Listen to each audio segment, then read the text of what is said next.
So we will go through the introductory part and what is the need for macros in this lecture, right? So a given problem essentially consists of a sequence of instructions. So any program or any piece of code that we write, that is always consisting of a set of instructions, one after the other, right? Now let us discuss the need of macros by going through a sample problem or a sample set of instructions. So a sequence of instructions may be like this: A1 comma data, which is followed by A2 comma data and A3 comma data. Now what each of these instructions mean, we have already discussed this in the previous lectures, right? So we are not going to go through the whole thing in details, but the main thing is that the contents of register 1 and the content of data are being added, right? And the result is being stored in register 1. This is what the instruction means. Fine.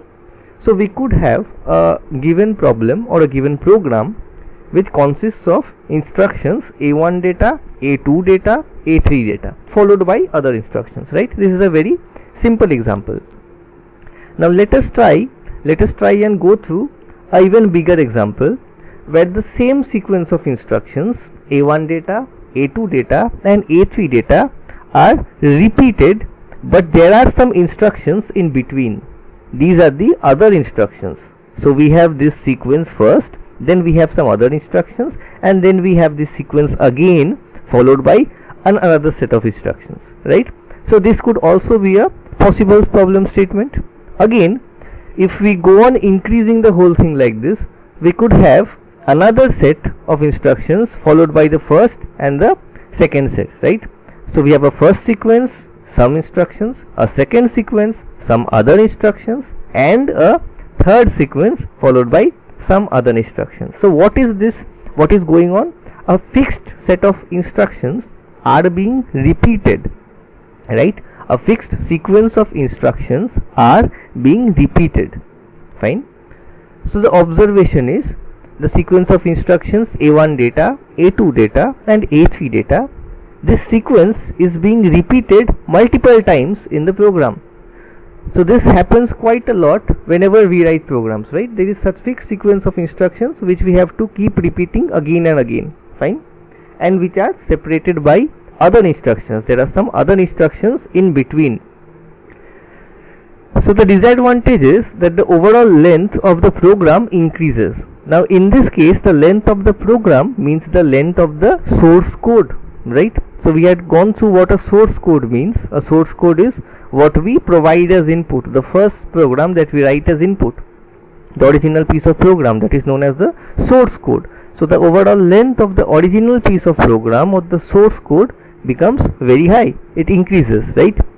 Now probable solution which we could think of is we can iterate or loop over the set of instructions. Now what is iteration or looping?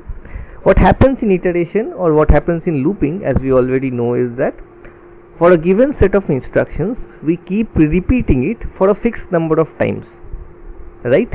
For a given set of instructions we can keep repeating it for a fixed number of times as per our requirement. That is a probable solution. We could do that, but there is a problem. What is the problem? See, this sequence of instructions is followed by some other instructions in between, right? So A1 data, A2 data, A3 data, this sequence is followed by some other instructions in between. These instructions occur only once. Fine. Again, these instructions, these other instructions, are followed by A1 data, A2 data and A3 data.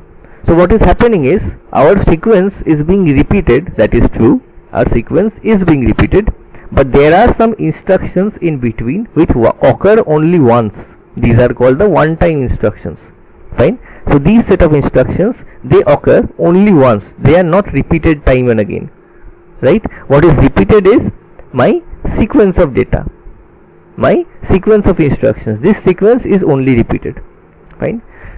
So that is what we are saying. The repetitive sequence of steps are followed by some other instructions, or we could say this sequence of steps occurs intermittently, right, between other instructions in the program. So it occurs sometimes after every sequence, after every such sequence is repeated.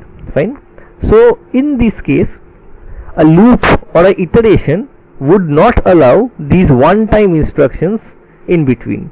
There is no provision for us in a loop or an iteration to allow for these one-time instructions. We cannot do that, right? That is not possible, which we already know.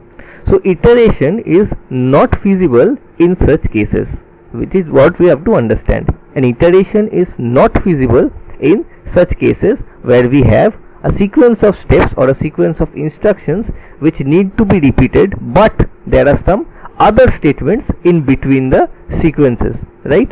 This we have to understand. Now what is the solution? The solution is something which we will learn as macros. The solution is something which we call macros, right? This is what we will cover in the next lecture. Thank you.